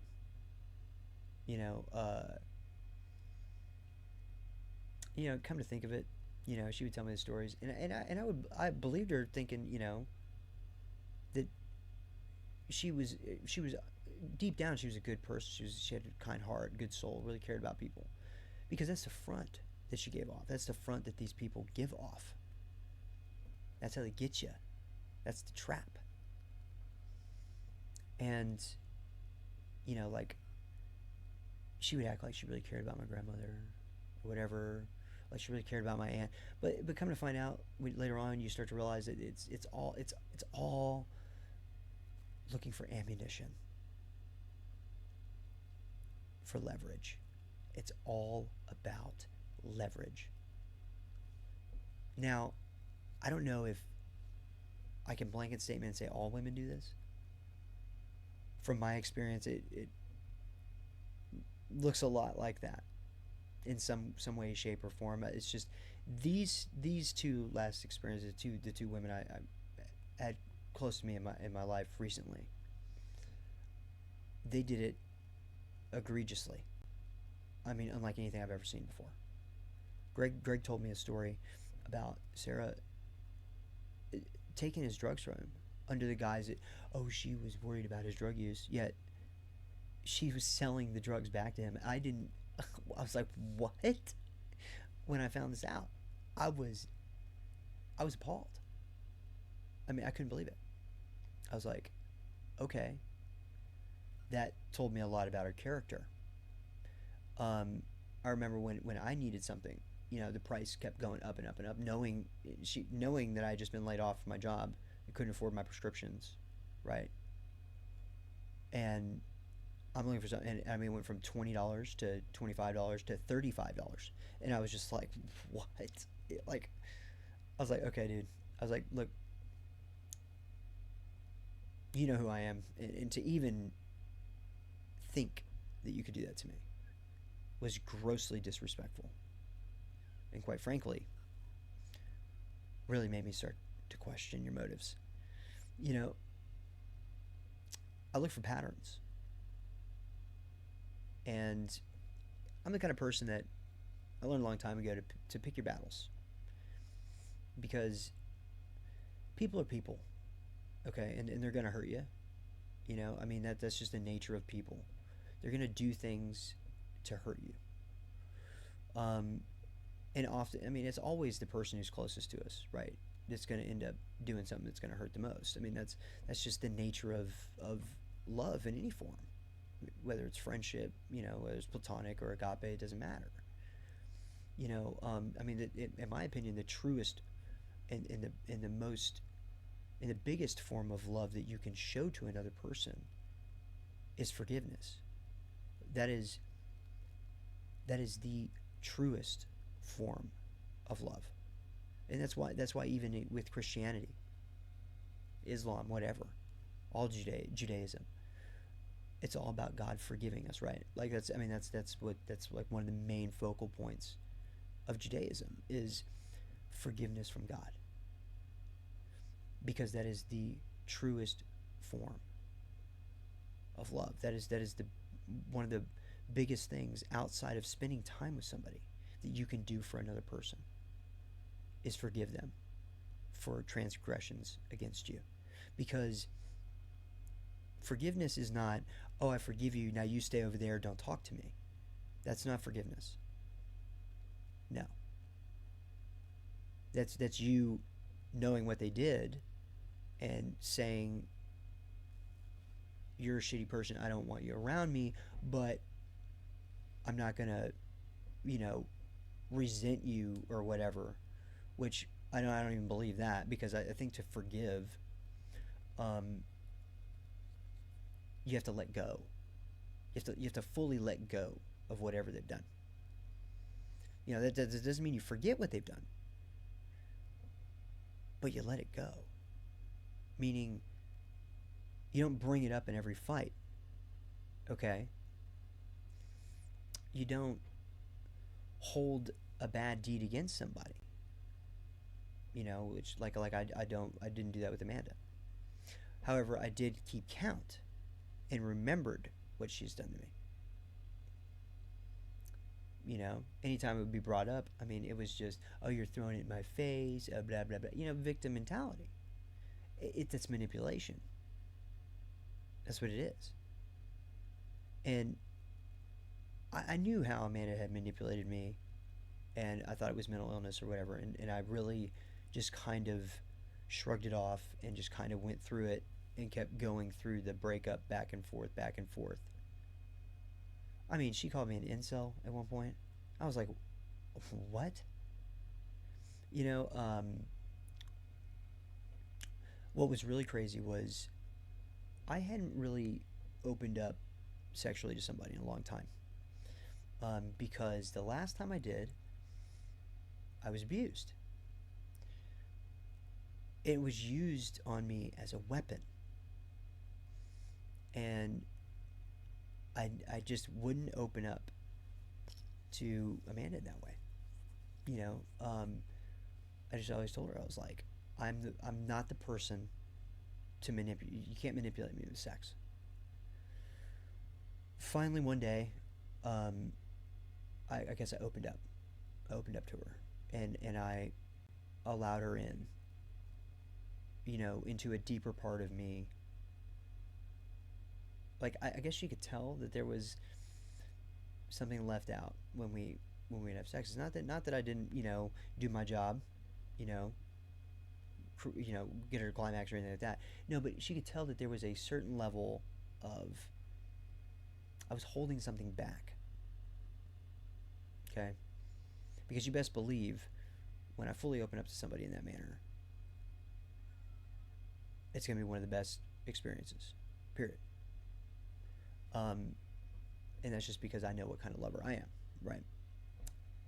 And I just remember shortly after that, she'd already kind of moved out, but she was coming back to the house, and the excuse at this time was, oh, I just can't handle everything that's going on with your grandmother, so I'm just gonna go ahead and you know, I'm just gonna live separately. Well, that automatically created questions in my mind. Yeah, I was already having, you know, I have insecurities from past relationships. Now, don't get me wrong. My insecurities don't rule me, right? Like I'm not calling your phone, need to know where you're at, what you're doing constantly. No, I might call you at the end of the day and say, hey, how's your day? What you been, what'd you do today? Like a normal couple does, right? Like it's normal to do that. Um, I just, I just ignored so many red flags. And I think it was because, I've been alone for I'd been alone for 7 years before, man. And that wasn't because I have trouble getting with anybody. No. Because trust me, I'm a good looking guy. Okay, I got a mouthpiece on me. I can talk to people. I've been famous. Okay, online and stuff. I've been a headline DJ. I have no problem picking up some ass at the bar. Okay, at all. But that's not what I wanted. I wanted I wanted the real thing. I wanted to get married, children. I was thinking about a family. I mean, now where I'm at, I mean, I'm kind of like afraid of any of that now. And that's just because of my experience with relationships. I mean, I'd rather adopt a child on my own. I'm almost like that's where I'm at because of it seems like they've just gotten worse. I mean, it seems like I'm upgrading, but then with the experience I just had, it's like the upgrade was a downgrade almost because I mean I used to think that my ex wife treated me horribly, and she did at one point. I mean it was really really bad, but my Amanda, I mean I've never been treated so bad in my life by anybody. I mean the level of abuse and manipulation is insane. It's egregious. And what was really crazy was I watched the same treatment, the same tactics, the same everything. And you cannot convince me otherwise. But it made somebody kill himself. And he did it in my bedroom. And that's where I'm at. I think that, you can call it some mental illness if you want. I mean, whatever you want to call it, whatever it is that these tactics stem from. But the fact that there's two people that were in my life, two women in my life, who used the same tactics, but one of them killed somebody with them, and she's got to live with that forever. I don't even know how she's doing or where she's at. Quite frankly, I don't even know if I care, because it disgusts me. And the thing I can say about Amanda is that I don't know if it's that she couldn't beat me. See, I think Sarah beat Greg. You know what I mean? Like what I mean is like she won. She beat him at the game. I think when it comes to Amanda and me, I'm too intelligent. You weren't gonna beat me. You weren't gonna beat me. And so I don't know. I mean, sometimes I wonder if that's why the divine put me in this situation, was so because I would win. I mean, her trap, the trap that she made. This is why I believe wholeheartedly in the divine. Okay, because when I worked with law enforcement to help them take down some people, and I did, I helped them take down some groups, some extremist groups, and I helped them take down some child molesters. Okay, and they found me, right? Like it wasn't the other way around. I didn't go to them, and they paid me, right? Like they paid me to help them. It's like I was an outside consultant. Okay, I had to sign all kinds of stuff. Like I didn't work with, and all that. I did all that, but I had some rules. Like I said, don't ever ask me to try and bust drugs. I said I don't care. I said I think that fight I think is absolutely stupid, and nobody's gonna win. Now, if you ask me that twice, fentanyl, you bet your ass. I'm gonna help you fight it all day. Fentanyl is I mean it's sick. The amount of people that are dying from that, it's sickening, and I just it really makes me sad. to see these people that are dying from fentanyl. But so that happened right before I had met Amanda, and I did some more work with them, and I helped them with a couple extremist groups that they ended up helping them stop something from happening in Washington D.C. at one point, from some of the information that I'd found. And so then we fast forward, and I get this harassment charge. Well, Amanda and I are still seeing each other, okay? And this is how appalling that this is, okay? Her and I, we're still seeing each other, and I'm under a bond order. I can't go over there. I can't be within 200 feet of her or her house, or I'm gonna go to jail. Okay. Well, she ends up coming and seeing me during this period of time, and I, stupidly let her in, and next thing you know, we're seeing each other again. I mean, sleeping together. I'm spending the night at her house and stuff like that, and I remember my lawyers like telling me, to stop doing that, or whatever. And so then I was like, okay, well, we're still together. Like, what do we need to do to get rid of the bond order so we can still see each other and all this and that? And he tells me that she's got to fill out this affidavit. And so I she tells me, she's like, okay, well, I'm gonna fill out this affidavit. She even tells me she did. Okay, she did fill out this affidavit. Come to find out, she tells me, I'm telling her, like, I'm telling her, like, you got to get this in before I go to court. We're trying to get this case dismissed. And I said, I don't even understand why you would even want me to have to continue to go through in this case, because it's affecting me financially, and I'm paying for your apartment, I'm paying for your food, I'm paying for my grandma. Like, why would you want to stress me with that? Have that stress on us financially? Well, what's crazy is she then goes, well, if I go fill out this affidavit, then it's like I'm just saying that, that I was wrong. I'm just saying that no, that you didn't do anything wrong. That, in and of itself, was sickening. Because what I didn't realize, okay, and what it was that she was using it as control. And I didn't realize this until now. But I watched her go through some serious dark souls in the night for some of the stuff she had done to me. She tried to curse me one time, and then I saw her come under the worst luck I've ever seen a person have in my life. And it was when she tried to curse me. And I was sitting there, and she hands me these two coffin nails tied together.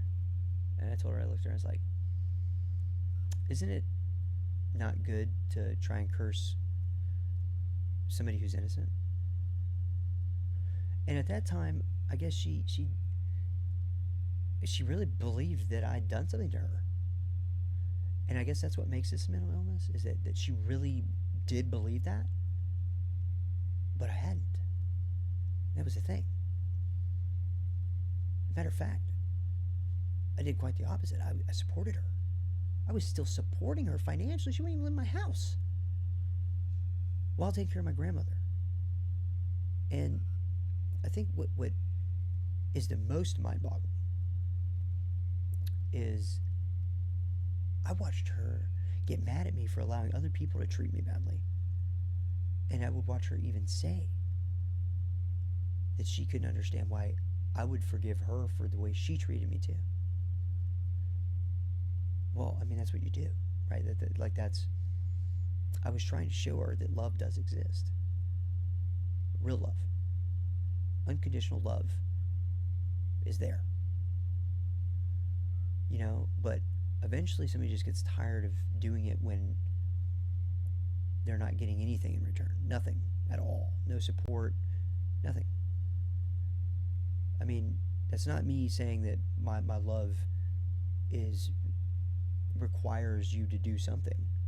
I mean, I guess essentially, in some sense of the word, yeah. I mean, like, for instance, even if you look at God, like God requires that you at least give glory unto Him, right? If you want to talk about theology, you have to give at least glory unto Him and repent your sins. And you have to take on, in Christianity, you have to take on Christ as your personal Lord and Savior, right? To get the love and blessings from God. I mean, there's always a transaction of some kind. There's always give and take, right? Like we have to give offering to the divine. When you want to read tarot, when you want to cleanse your space, when you want to put a seal in your house to keep bad energies at bay, whatever. When you buy something from the store, it requires transaction. Oftentimes, friendship, you're not going to have a friendship where one person's giving constantly and hold on to it if you're not giving anything back. Like eventually somebody's going to not want to just keep doing for you and you doing nothing in return. Not even seeing them. And that's what had become of mine and Amanda's relationship. Was it had become she was entitled to my money, but didn't want to give me anything, not even time. They didn't want to come and see me, but she was entitled to my money, and that's how our relationship had become. Well, I guess you could say that she screwed the pooch on this last time. And see, I know I'm kind of a different animal because I'm very headstrong, very confident, very powerful in my mind, and she could not beat me down as a person. It wasn't going to happen. What she didn't understand was I had already dealt with any amount of... I'd been mentally and verbally abused my entire life. And instead of going the one route where I went and I became a victim, I didn't do that. I didn't go that route. No, it empowered me. That I was never going to be called stupid again. Because I literally believed I was stupid. Imagine the surprise to me when I found out that I was actually a genius. That I find out that my mind is like nobody else's I know. I didn't find this out until I was in my 30s. Just how intelligent I actually was. So imagine, my whole life I thought I was stupid. I thought I was dumb. And then in my 30s, I found out. Holy shit. That takes you by surprise. It went to my head for a minute, it did, but I ended up getting humbled afterwards because of the consequences that I ensued when it went to my head. Well, I'd lost everything. Almost killed myself over it at one point. But Amanda, back to the whole me working with the law at one point. Well, then there came a time where I was fighting not only the county, but my lawyer turns on me. Okay? And I mean, I had to make a phone call because the DA didn't believe I'd worked with law enforcement. And I didn't realize this, but Amanda didn't turn in that affidavit. She lied to me. And my lawyer had told the DA that she had apparently signed it. So my lawyer and the DA called me a liar. And I was just like, oh my God. I was about to lose the case. Because I was going to have to take it to jury if that was the case. So, I mean, here I was about to go to jury trial. One of the detectives I worked with called the DA and said, no, he had worked with us. The following Monday, my case was dismissed with prejudice. And that was because I should have never been locked up. Any person who would have looked at that case, I never harassed her. The cop said that when I told Amanda that if she didn't call me, that I was going to go ahead and I was going to call TJ and I was going to let him know everything about the drug use. Because I didn't feel that she was fit at that time because I was afraid of her drug use. I mean, I just, not even 2 weeks prior, I literally went to her house and had to save her life. Any person, any sane person is, I mean, I don't want to call CPS. I don't want to call the baby's daddy or the baby's mama. But if you're going to be a bitch to me constantly, and you're doing these things to me, then I mean, what am I? You're forcing my hand. Your mom won't listen to me. I've already tried that. That was the other thing that I'd say. I just didn't have the opportunity to tell the cop that. I'd already called her mom. Mom didn't listen to me. Dad didn't even care. I cared about the little girl. I've grown to care about her a lot. And that was what got me thrown in jail. And then come to find out later on, when I went and met the baby daddy. You know, I mean, honestly, I think he's just as bad as she is. I don't really know. I don't know him well enough. But I still don't know if this was true or not. I mean, he went off to tell me that, and this is what threw me into a full-blown psychosis, was when we had split in February of 2022. She had told me that she was like sleeping in her car and stuff. I didn't realize how much of a lie this was. They give themselves up. It's almost as though they can't help but telling themselves. And she told me that TJ had given her a place to stay because she was sleeping in her car. And she would tell me all these things about her family, you know, about how they, you know, when she was raped, that they said that she, you know, that she wasn't. And this, I mean, just these things. Now, whether that's true or not, I don't know, because I wasn't there. I just have what she told me, and I try and believe it.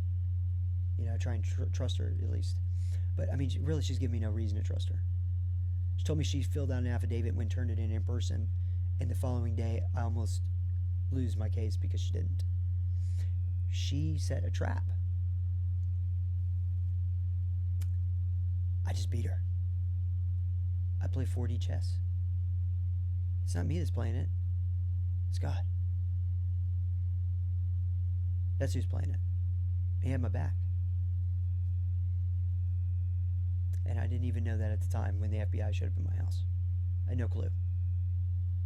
I had no idea that that was because of what I was about to go through 2 years later. It's crazy. I mean, I've been protected my whole life. You know, and you can't tell me that divine's not real. I know they are. I know that God is real. I talk to him regularly. I have a coin I flip. But I'm going to tell you what, and I read tarot. And there was, when I was in a psychosis, I read a lot of spreads, and I wrote them all down. And every spread that I wrote down in my journal, I go back and I look at them today. They've all come to pass. You can't tell me for 1 minute that God doesn't exist. Now, is it the Christian God? I have no idea. But I know God's there. I can't believe any religion that says it's the right one. I think that the most recent prophecy that we have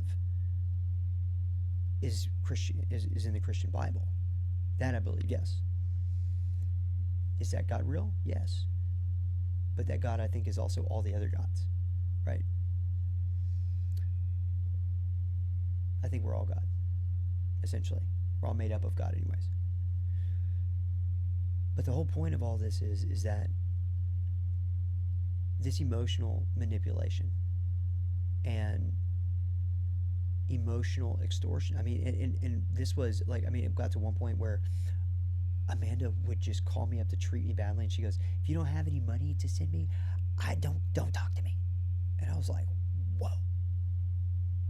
Then to find out how much money Greg was giving Sarah, how much money I'd given Amanda, and she would come in for a while, and as soon as I didn't have any more money to give her, it seemed like she was gone.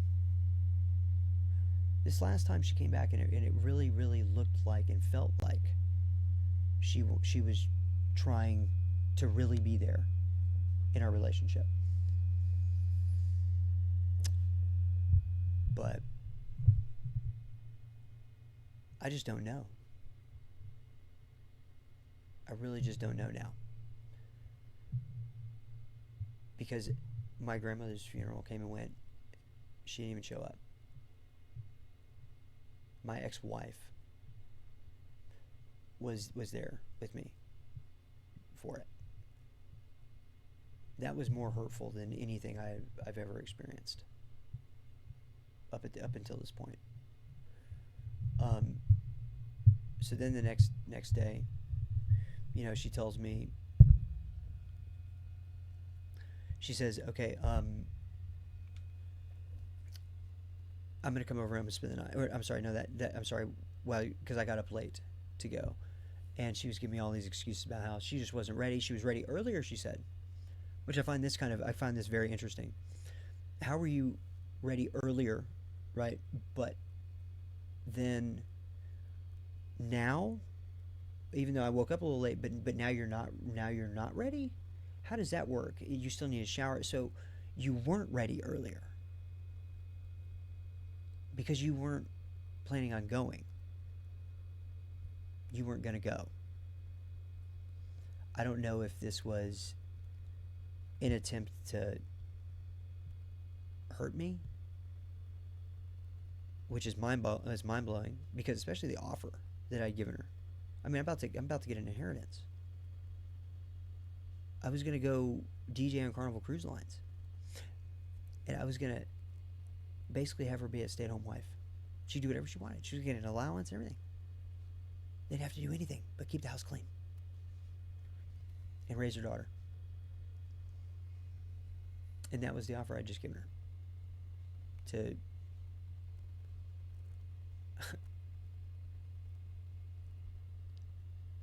I mean, dude. And what's so funny is the baby daddy before was with this girl Tiffany, and she has this total flip out apparently, throwing stuff all over the house or whatever. I mean, I don't even know. I don't even know how much this is true. Has this total flip out, and I remember managers over at the house telling me how stupid this girl was, because TJ gave her a free ride. It's just free, like was paying some of her debt off, bought her a car. Let her. She didn't have to work part time if she wanted to. She didn't have to. All she had to do was finish school, and she couldn't do that. She left. Threw this big fit.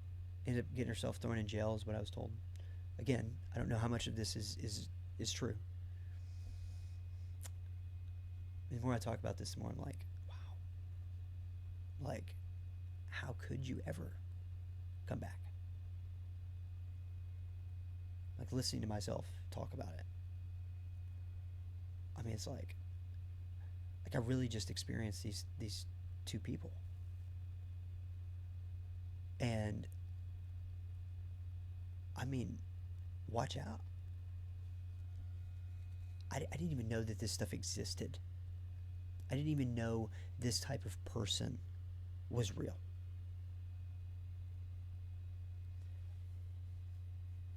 I mean, I'd just given, the night before my grandmother's funeral, I'd sent Amanda $100. To my amazement, she borrowed my car. She gambled the whole thing and didn't even have the gas money to get to my house. That's why. That's one of the reasons why she didn't come. On top of that, I find it hard to believe that, because when she came to my house, she had a big old bag of dope, and tried to make me pay her for whatever. for some shit like that. I was like, I said, what?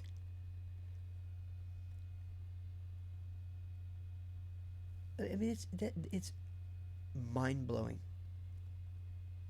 Absolutely mind blowing. How people are with I get how narcissistic.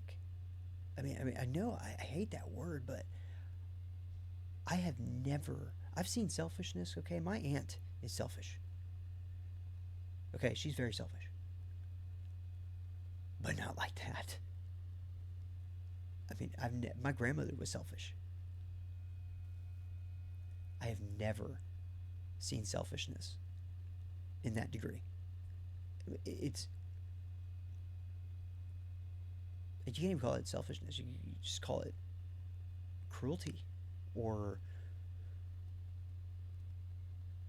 BPD, I guess. I don't even. From what I read about BPD, I don't even know of them being that way. The closest thing I could find to it was covert narcissism because of the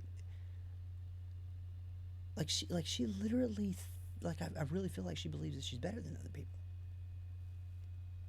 Like I remember the other day when I was talking about how stressed I am, she went off to compare how stressed she is. My grandmother just died, and I just took care of her for literally almost 5 years, and for 2.5 of those years, I took care of her almost by myself, and worked full time, and took care of you, and your daughter.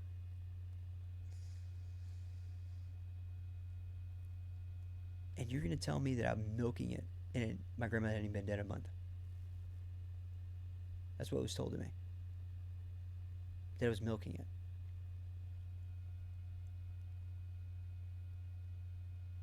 I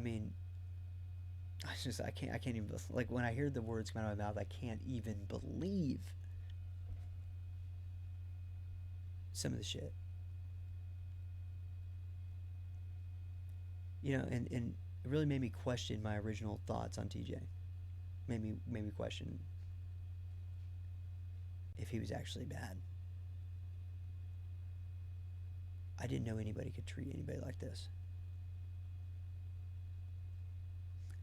Then you tell me that you're going to come over, and when you come over, try and make me pay for something you said you were going to bring me for not coming over, right? Bring me my medicine because you didn't make it to my grandma's funeral. Like that's going to make everything okay? Like, do you think that bringing somebody some drugs is going to replace you not being at the most important funeral of their life at the time? And you'd been together for almost 5 years. Do you think that's going to make up for that? Are you that dense? You can't make up for that. It happens one time in a person's life.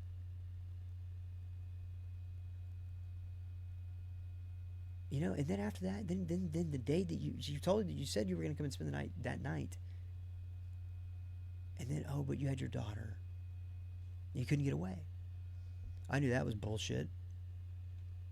How many times that woman has left with her daughter there? It was bullshit. I saw through it.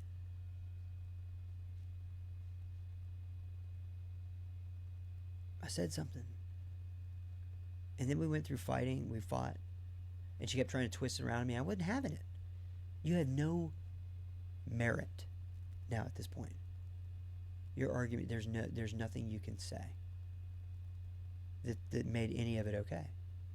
Because when you did come over the next day, you abused me. Verbally abused me. Cussed me up and down, in and out, left and right. Like I'd never been treated before. So, but I will say this, I'll say this. I know this video is long, but there's going to be more about this. Because I just, so much happened. This story is so crazy. This story of the last 4 years of my life is so crazy that I don't, I could never pack it all in one video. But I do believe that when people actually start listening to this, I think that it's going to open some eyes, you know, and it's going to really make people think. Because I don't know if it's social media that's creating this. I don't know what it is, but I don't know if narcissism is that rampant, or if this is something else altogether. I don't know, but it made me start questioning TJ's, like how I originally had felt about TJ. I mean, he's the one who told me that she went over there and she cheated on me with him in the February that we broke up. When she had told me that she went and she stayed there because he felt bad for her. Well, the story he told me was different, and this is why she never wanted us meeting, because she's cheating on me with him, I think.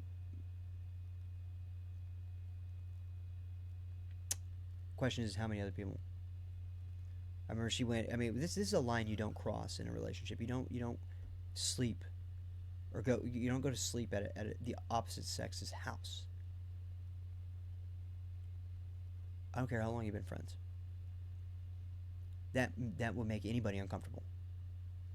That is a no in most people's eyes. Anybody I've ever met, that's a line you don't cross. I remember Amanda crossed it with her friend Chasten. You know, she told me she was going to his house to go hang out with him. She was still over there, had a couple of drinks, then didn't text me for the rest of the night. Just ghost. I didn't hear from her till the next day. And then she got mad at me because I kind of flipped out a little bit. Who wouldn't? Well, now I'm exposing it. There's more to come. So we're gonna have a lot more about narcissistic exposure, about emotional manipulation and extortion, because I'm starting to think that it's a lot more prevalent than I originally did. So anyways, if you like this content, guys, don't forget, like and subscribe. If you want to support the channel, you can definitely send something to my PayPal link, or I think I'm gonna put my Cash App link on here too, or you can just sign up on stake.us and use my affiliate link. Just sign up underneath me, and then anytime you go gamble, I'll make money that way. Whenever you make a wager, or anytime you put money on, they give me a little percentage, which is really cool. And that affiliate program works for everybody. So anybody who like to enjoy that. Anyways, thanks for watching, guys, and as promised, I'll see you guys in the next video. Have a good one.